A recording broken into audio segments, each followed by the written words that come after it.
तुलसीदास जी ने रामचरितमानस में की है। इतनी वंदना किसी भी ग्रंथ में किसी लेखक ने नहीं की। और वंदना कौन कर सकता है? जिसका हृदय विनम्र हो, जिसके जीवन में नम्रता हो, दैन्यता हो, और इन सब का मूल है भक्ति। याद रखना, ये सिद्धांत की बात है। ये भक्ति ही एक मूल है। अगर भक्ति होगी ना तो कभी तुम्हारे पास अहंकार नहीं होगा, जीवन कृतज्ञ रहेगा। कृतज्ञ तो मतलब उपकार मानने वाला। किसी ने हमारे साथ छोड़ भी कर दिया तो लगेगा मैं उसको क्या कर दूं, क्या दे दूं। और जिस प्रभु ने, जिस राम जी ने, जिन परमात्मा ने हमको बड़े भाग मानुष तन पावा, सुर दुर्लभ सदग्रंथन गावा, अनेक अनेक योनियों में सबसे श्रेष्ठ योनि मानव योनि। तो सोचो कितना बड़ा उपकार परमात्मा का हमारे ऊपर है। क्या जो सुख हम लोग दे पा रहे हैं, क्या वही सुख दे सकता है? ये भगवान की कृपा है, अनुग्रह है। भक्त होता है, जिसके मन में भक्ति होती है, उसका हृदय सदैव विनम्र होता है, और वो इस संसार में कभी किसी से द्वेष नहीं करता, और जो भी उसकी भक्ति में सहायक हो सबकी वंदना करता है। कल प्रथम दिवस था, हम लोग कुछ ही चर्चा कर पाए कथा के माध्यम से। कुछ मंगलाचरण के श्लोकों में ही हम लोगों ने कथा का आनंद लिया। और एक बात और है, मुझे ऐसा लगता है माँ भगवती की कृपा से इस मंच से, इस स्थल में न जाने कितने वर्षों से रामचरित्र, राम कथा होती है। भारतवर्ष के अनेक महापुरुष आते हैं, कथा सुनाते हैं। आप सब लोग रामचरित्र जानते होंगे, और वैसे भी हमारे यहाँ तो रामायण प्रसिद्ध है। जन्म से ही सब लोग रामचरित्र जानते हैं। टेलीविजन के माध्यम से सब लोगों ने देखा है, सुना है। तो मेरा ये मानना है कि यह वह भूमि है, वह क्षेत्र है, यहाँ ज्यादा अधिक केवल रामचरित्र में राम जी की लीलाओं का वर्णन। हालांकि राम जी की माधुर्यतम माधुरी लीलाएं हैं, जितनी बार सुनो उतनी बार उनसे मन तृप्त नहीं हो सकता। मन में ऐसी इच्छा हुई कि इस बार क्यों ना हम लोग आराम से कथा सुने। आराम से मतलब कोई जल्दी नहीं कि पूरी रामचरित्र। देखो आज तक वैसे भी कोई राम कथा पूरी सुनाई नहीं सकता, कितने बड़े महापुरुष हों।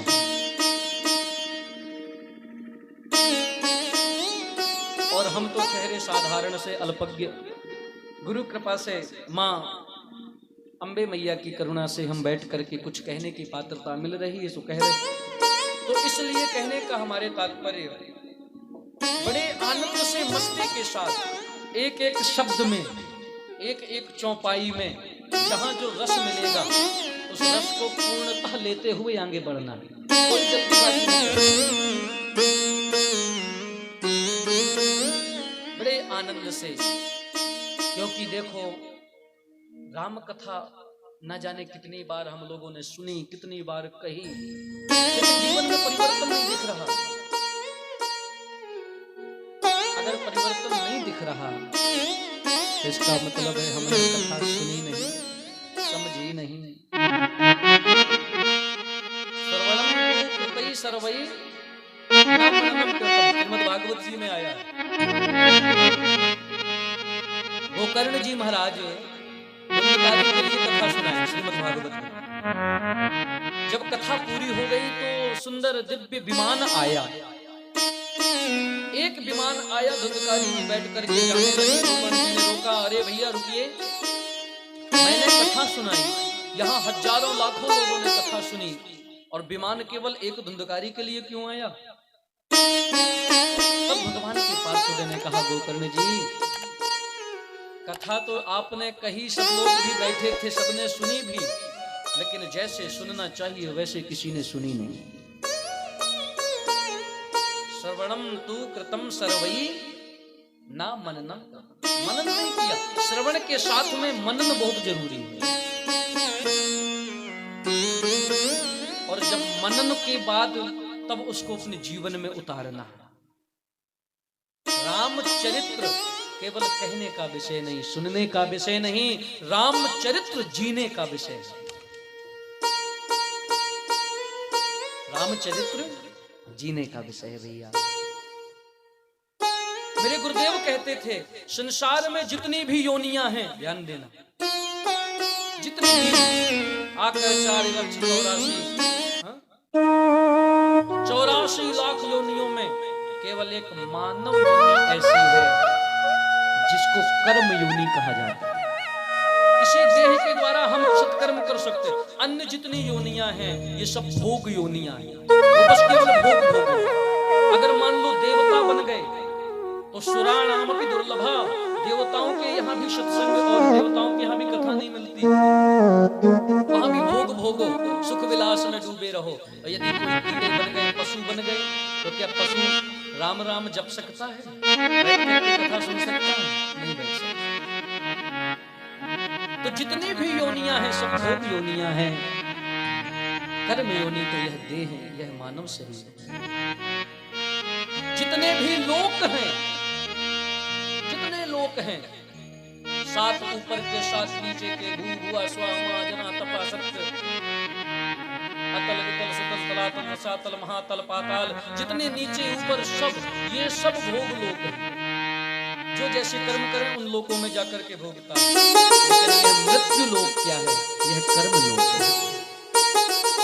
यहीं पर आकर के हम लोग कर्म कर रहे हैं। और जैसा करेंगे कर्म, फिर हमको उसी प्रकार। मां भगवती की कृपा से हम सब लोगों को प्रेरणा मिल रही कि हम सब लोग सत्कर्म करें। सत्कर्म क्या है? वो यही तो सत्कर्म है जो मां भगवती की कृपा से इस कलिकाल के कलमश वातावरण में भी बैठ करके हम लोग यज्ञ नारायण का दर्शन कर पाए, सत्संग श्रवण कर पा रहे। देखो, सत्संग एक होता है संग, एक होता है साथ। हम लोग कहते हैं ना संग साथ, तो संग साथ में अंतर है।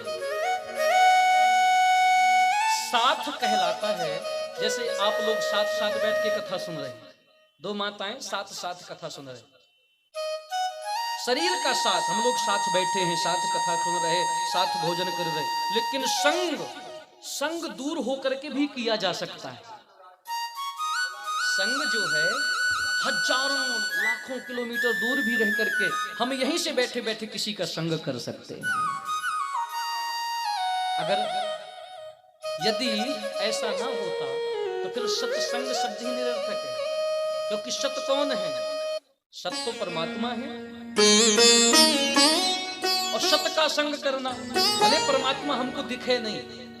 जैसे उदाहरण में हम कभी वृंदावन गए या मान लो चित्रकूट आए, और चित्रकूट गए, किसी अपने सदगुरु के आश्रम में गए, किसी संत के चरणों में गए, और उन सदगुरु ने, उन संत भगवान ने आपको कुछ नियम बताए। बेटा, प्रातः काल जगना, फिर ऐसे स्नान करना, फिर ऐसे भोजन करना, ऐसे ऐसे अपने कर्मों का पालन करना। हम उनकी बात सुनकर ही आ गए। और अब हम अपने घर में हैं, चित्रकूट में नहीं हैं, लेकिन प्रातः काल जगे और याद आ गई अपने गुरुदेव के वचनों। गुरुदेव ने कहा था, बेटा प्रातः काल उठते ही सबसे पहले भगवान को प्रणाम करना। तो आपको जैसे गुरुदेव की याद आई, आपने हाथ जोड़कर भगवान को प्रणाम किया। उसी समय आपने अपने सदगुरु का संग पा लिया, आपने उनको याद किया, आप उनके संग में हो। देखो भाई, तीर्थ केवल यही शिक्षा देते हैं। हम लोग वृंदावन जाएं तो अगर ये बात है कि केवल प्रभु तीर्थों में है, यहां नहीं है, तो फिर हरि व्यापक सर्वत्र समाना का फिर क्या अर्थ निकला? हरि व्यापक सर्वत्र, इतना तो ठीक है। गोस्वामी जी ने कहा समाना, एक एक शब्द में बहुत गहराई से सोचने वाली बातें। हरि व्यापक सर्वत्र समाना, समाना का मतलब जितनी वो अपनी पूर्ण शक्तियों के साथ अयोध्या में हैं, वृंदावन में हैं, उतनी ही शक्ति के साथ यहाँ भी बैठे हैं। हम लोग देख नहीं पा रहे, वो हमारी कमी है। और अगर उस तीर्थ में गए, हम वृंदावन गए, और वृंदावन का है भाव घर घर तुलसी ठाकुर पूजा, वृंदावन का भाव है भक्ति का। यदि हमारे जीवन में नित्य भक्ति है, मैंने कल कहा था कि देखो दो चीजें हैं संसार में, एक है भक्ति, एक है माया। और माया को जो कोई पकड़ ले तो स्वयं नाचे, और जो कोई भक्ति को पकड़ ले तो भगवान को नचाए। अब स्वयं नाचना हो तो माया के चक्कर में पड़े रहेगा, और अगर भगवान की भक्ति करोगे ना तो भगवान के धाम को, इसी गांव में, इसी घर में, इसी जगह रहते हुए आप तीर्थों का सेवन कर लोगे, धाम का अनुभव प्राप्त कर लोगे। सत्संग की बात, मन से भले तन से भले हम कहीं रहें, मन से सदैव हमको सत्य का ही संग करना है। और सत्य का संग हमारी बुद्धि कर सके, ऐसे विचार, ऐसा विवेक, ऐसी जिज्ञासा, ऐसी उत्कंठा, ये आती है श्री राम कथा को सुनने से। इसलिए राम कथा होती है, इसीलिए भागवत कथा होती है, इसीलिए संत सदगुरु आते हैं। क्योंकि एक संत कहते हैं, मेरे गुरुदेव कहा करते थे, भैया इस संसार के लोगों का नियम है, हरदम तू तैयार पाप कमाने के लिए,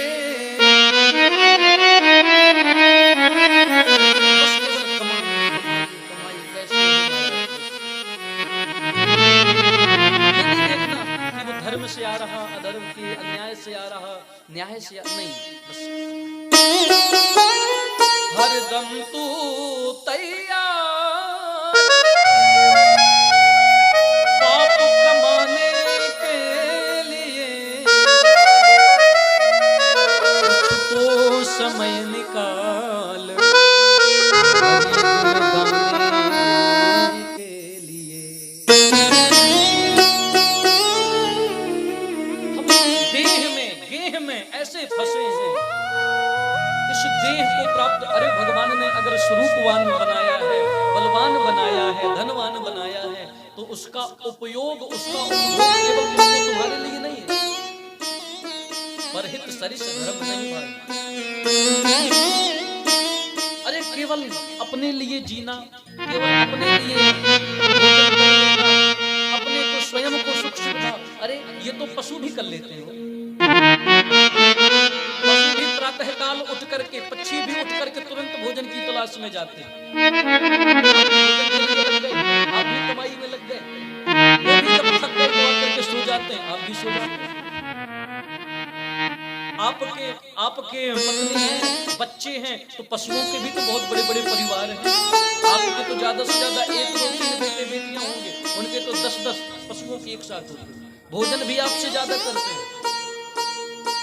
अंतर क्या हुआ? पशुवत केवल खाना सोना, एक संत कहते हैं, पशुवत केवल खाना सोना जीवन का लक्ष्य न हो सकता।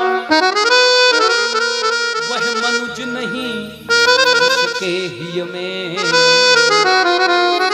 कुछ सेवा धर्म विचार न हो।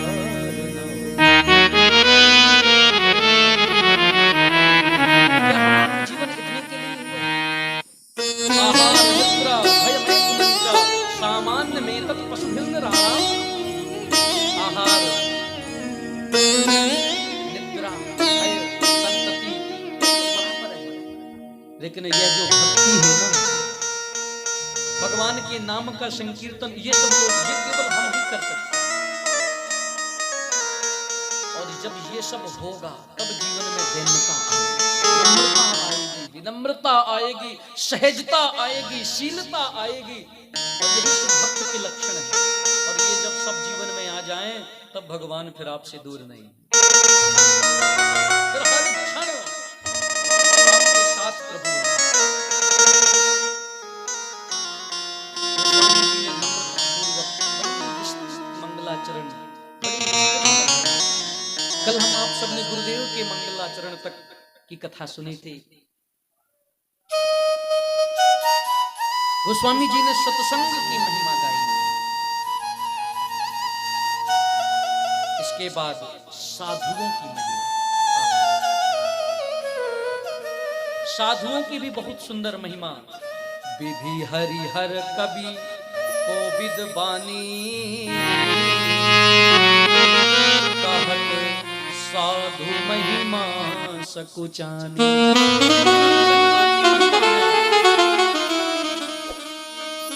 मेरे सरकार लिखते हैं, हमारे परम गुरुदेव भगवान हैं जगत गुरु योगानंद द्वाराचार्य श्री वेदांती जी महाराज। नाम और बड़ा है, मैं इतना ही ले रहा हूँ।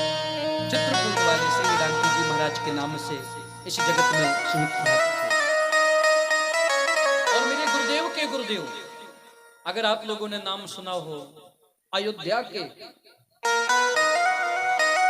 पंचरसाचार्य प्रेमावतार स्वामी श्रीमद राम हर्षण दास जी महाराज, पूरे भारतवर्ष ही नहीं पूरे विश्व में उनकी परंपरा के, उनके अनुयायी, उनके शिष्य हैं। सरकार ने हमारे अनेकों ग्रंथ लिखे, जैसे श्री रामचरितमानस है ना, ऐसे ही, ठीक ऐसे ही उन्होंने प्रेम रामायण करके महाकाव्य की रचना की। प्रेम रामायण, जैसे वाल्मीकि रामायण, चंपू रामायण, आनंद रामायण, ऐसे ही प्रेम रामायण पूरे विश्व में। और प्रेम रामायण लिखते समय संतों की महिमा वहां भी बड़ी अच्छी शब्दों में करी। हमारे गुरुदेव लिखते हैं, भैया संत न होते जगत महा, संत इस जगत में नहीं होते तो क्या होता जानते हो? अरे संत न होते जगत महा, चरी जातो संसार। ज्ञान भक्ति वैराग्य दे कर तो उद्धार। अगर इस सृष्टि में ज्ञान नहीं होगी, ज्ञान नहीं होगा, भक्ति नहीं होगा, जीवन में वैराग्य नहीं होगा, तो समझ लेना जीव का उद्धार होने वाला है।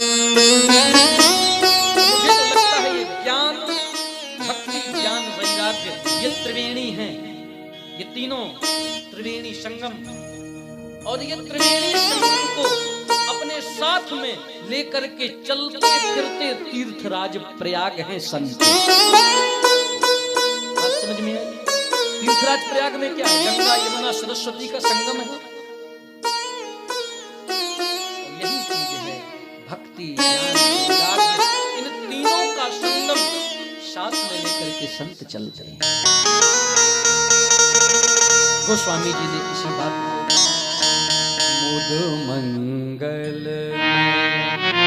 संत समाज, जो जग जंगम तीरथ मंगल में संत समाज,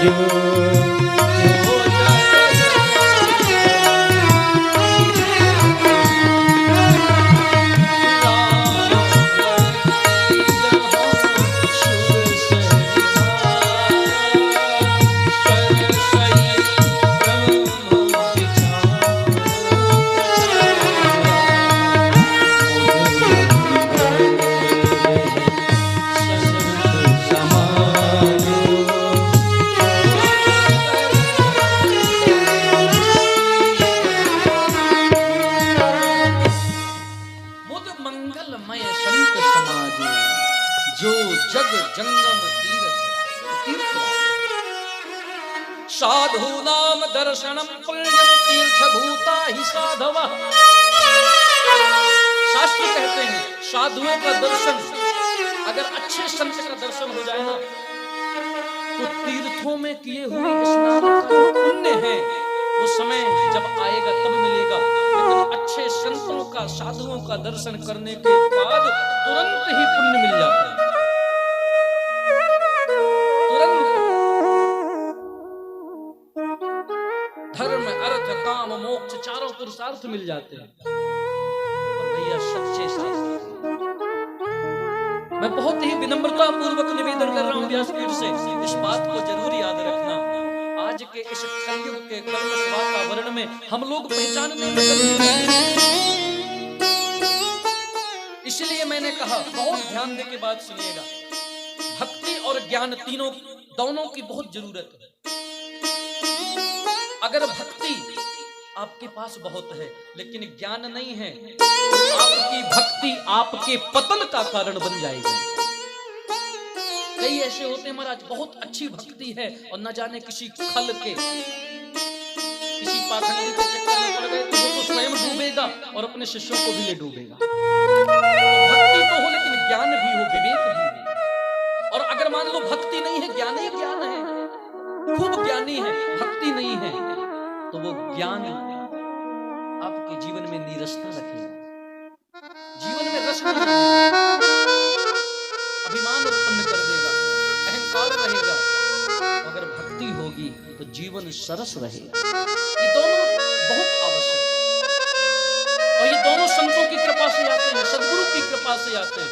शरण सदगुरु की जो आए, भटकना बंद हो जाए, जन्म और मृत्यु की चिंता भटकना बंद हो जाए। तो बहुत अच्छी बात है सदगुरु संत की शरण चंदी मिल जाना। लेकिन श्रीमद् भागवत जी में श्री भगवान कपिल जी ने, आप लोगों ने सुनी होगी भागवत, भागवत तो सुने। और यहाँ तो महाराज ये बहुत पवित्र भूमि है। बंदहु प्रथम महीश्वर चरना, यहाँ तो महीश्वर हैं, भूश्वर पृथ्वी के देवता ब्राह्मण कहे जाते हैं। और यहाँ बाहुल्यता है यहाँ पर महीश्वरों की। तो सब जानकार हैं, सब ज्ञानी हैं, सब भक्त हैं। श्रीमद् भागवत जी में भगवान कपिल जी ने माता देवहूति को यहाँ पर सावधान किया है, मैया तेरा मन संसार में भटके नहीं, भगवान में लगे, तू भी संतन के और संतों को पहचानना कैसे? संतों के 6 लक्षण बताए हैं भागवत जी में। यहाँ बात आ गई तो सुन लो। ये भी कहा कि रामचरित्र में डूबते हुए चलना है, बहना नहीं है इस बात, आराम से। संतों के साथ में अगर संतों का संग करना है तो ध्यान देना इन मूल्यों के आधार पर। संत कैसे, संत के लक्षण क्या है? एक तो यहाँ बड़ी समस्या है, ये हम लोगों की समस्या है, कमेटी वालों की दिक्कत नहीं। हमने एक से कहा भैया इतने चोंगा क्यों लगे कोई अगर 10 रुपए भी दान दे तो उसके लिए बोलना पड़ता है कि फलाने व्यक्ति की तरफ से 10 रुपए, इसके तरफ से 11 रुपए। बोले महाराज जी उनका उत्साह वर्धन होता है, अगर हम माइक से ना बोले तो उनको संतुष्टि नहीं होती। ये सब अल्पज्ञता है भैया। जिन माता रानी, जो परम पिता परमेश्वर आपके मन के जानने वाले हैं, जो सहस्र शीर्षा सहस्राक्ष सहस्रपाद, बिनु पद चलहि सुनहि बिनु काना, बिनु कर कर्म करें विधि नाना, जिनको देखने की क्या उनको सुनाने की आवश्यकता है। ये सत्संग तो हम आप लोगों के लिए हो रहा कि हम आप लोग अपना कल्याण कर लें। क्या माता रानी को सुनाना चाहिए कि हम आपको 10 रुपए दे रहे हैं?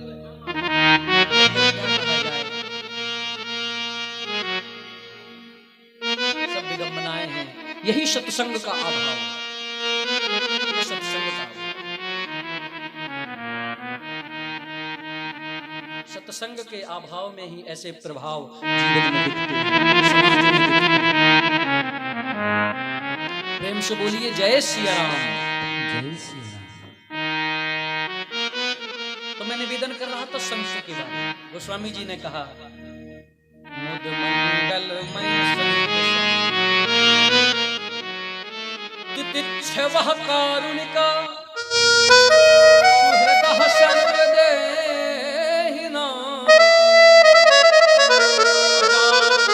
शत्रवः साधु भूषणा।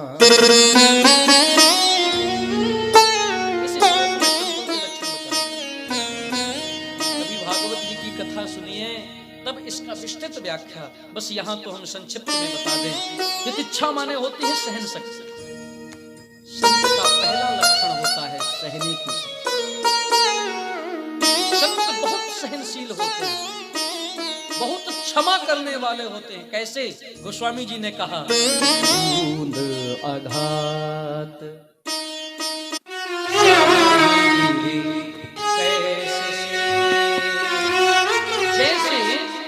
विशाल पर्वत में एक दो बूंद जल की गिर जाए तो क्या पर्वत में समझ में आता है? नहीं आएगा। ऐसे ही खल के बचन संत सहज, के वचन संत ऐसे बात बात में क्रोध आ जाना। आजकल तो महाराज क्षमा करें, अगर कहीं पंक्ति बैठी है और अगर किसी को दक्षिणा कम मिल गई तो महाराज पता चले लड़ाई झगड़ी हो जाए। सहन शक्ति बहुत जरूरी है संत के। मैंने अपने छोटे से जीवन में देखा है अपने गुरुदेव को, मानो भक्ति, ज्ञान और वैराग्य ये त्रिमूर्ति एक साथ गुरुदेव के रूप में सामने साकार रूप धारण करके प्रकट हो गए। कितने शिष्य कितने अपराध करता है, कितनी कुचेष्टाएं होती हैं, लेकिन सदगुरु साफ क्षमा कर देते। मैं आज जब प्रातःकाल माता जी के पास गया, माता रानी के मंदिर में प्रणाम करने, मन में भाव आया कि मैया आप कितनी करुणामयी हो। जैसे कोई बालक होता है और जब वो माँ के सामने जाता है तो मैया ये नहीं देखती छोटा सा बालक है, उसको बोध नहीं है, छोटा सा नादान है, अपने शरीर में मिट्टी लगाए मल मूत्र से लिप्त है, अन्य कोई व्यक्ति भी उसको छू नहीं सकता, दूर से। लेकिन जब माँ देखती है तो दूर नहीं जाती, दौड़ करके उसको अपने गोद में उठा करके तुरंत स्वच्छ करती, निर्मल बनाती है। मुझे लगता है हम लोगों के ऊपर भी वासनाओं का मैल चढ़ा है, कामनाओं का मैल चढ़ा है, और इन सब मैल से हम रहित तो नहीं हैं। और मुझे लगता है इन मैल को धुलने में केवल और केवल समर्थ यदि कोई है तो वो है माँ जगत जननी, जिनके चरणों में हम बैठ करके यह कथा सुन रहे हैं।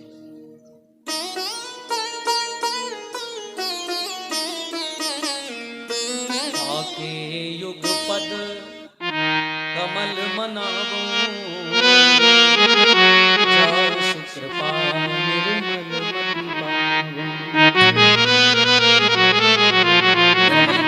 भगवती की कृपा से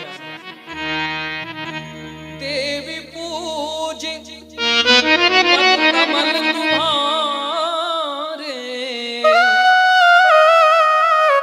सुर नर मुनि सब होई सुधार।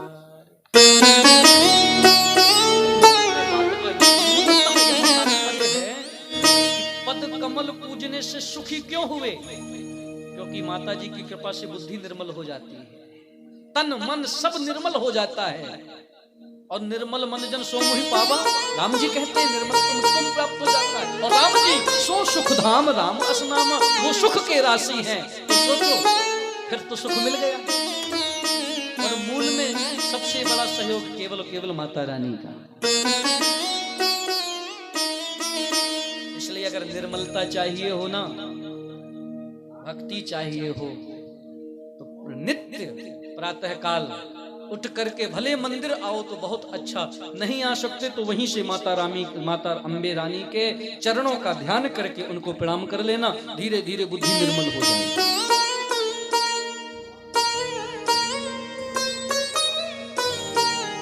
करुणा, कारुणिका, दूसरा लक्षण संतों का करुणा बताया गया। संत हृदय नवनीत समाना, सुहृदः सर्वदेहिनां, सभी को अपना मानना, अजात शत्रुः, संसार में किसी को भी शत्रुवत दृष्टि से नहीं देखना, न किसी को शत्रु मानना, भले कोई दुख माने। ये संतों के साधुओं के आभूषण